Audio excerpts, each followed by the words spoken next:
Hello, boys and girls. Fendi and I are here to share a story called Ruby Finds a Worry by Tom Percival. Ruby finds out that worries can happen when we least expect them to, and sometimes we have worries that maybe other people don't worry about.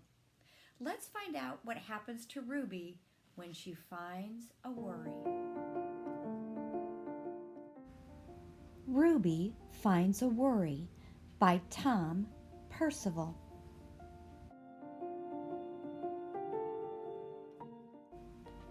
Ruby loved being Ruby. She loved to swing up high.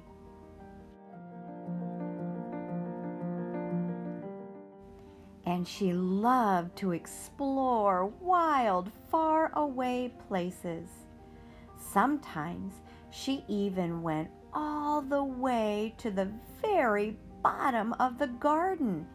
Ruby was perfectly happy until one day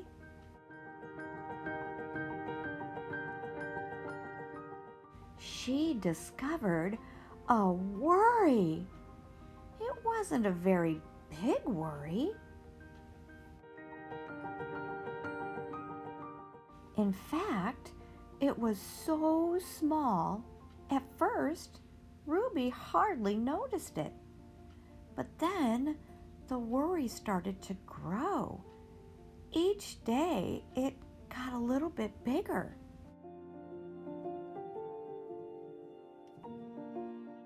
It just wouldn't leave her alone. It was there at breakfast, staring at her over the cereal box. And it was still there at night when she brushed her teeth.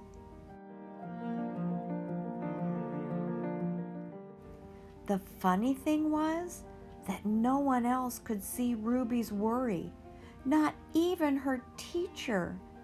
So Ruby pretended that she couldn't see it either.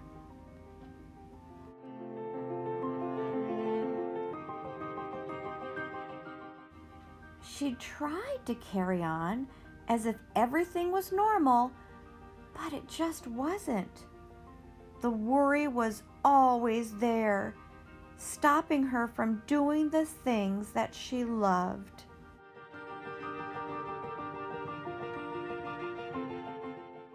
Ruby wondered if the worry would ever go away. What if it didn't? What if it stayed with her forever?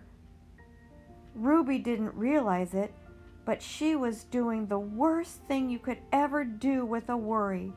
She was worrying about it.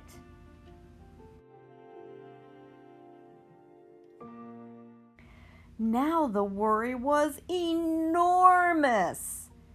It could barely fit in the kitchen at dinner time.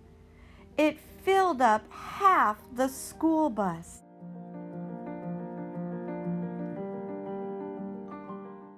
And it took up whole rows at the movie theater. The worry became the only thing that Ruby could think about, and it seemed like she would never feel happy again. Then one day, something unexpected happened. Ruby noticed a boy sitting alone in the park. He looked how she felt, sad. And then she noticed something else, something hovering next to him. Could it be a worry?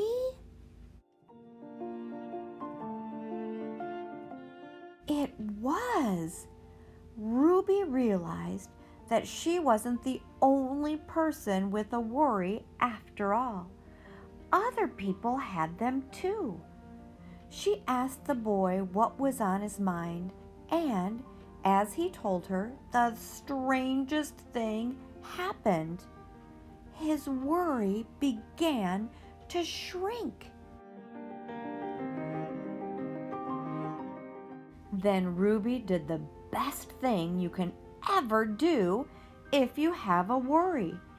She talked about it. As the words tumbled out, Ruby's worry began to shrink until it was barely there at all. Soon, both of their worries were gone.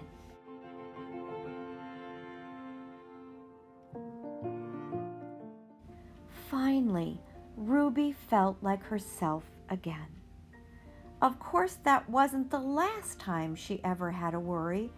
Everyone gets them from time to time. But now that she knew how to get rid of them, they never hung around for long. That was a really good book. Fendi and I enjoyed that a lot. It's important to remember that everybody has worries, even Fendi. I think Fendi worries sometimes that she won't have carrots for lunch. I worry about technology sometimes. It's important to remember to talk to somebody when you have your worries. Ruby tried to pretend or ignore that she had the worries, and the worries got bigger and bigger and bigger. But when she talked to somebody, her worries got smaller and smaller and smaller.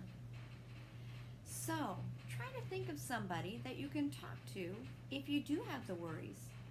I think Fendi sometimes talks to my other dog, Sammy, and sometimes the cat, and sometimes me.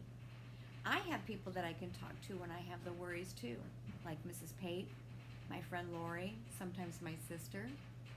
I want you to think of 5 people that you can talk to when you get the worries. Remember, don't try to hide or pretend that you have worries. Go talk to somebody, and then you can let your worries go. Until next time, have a Gator Great week.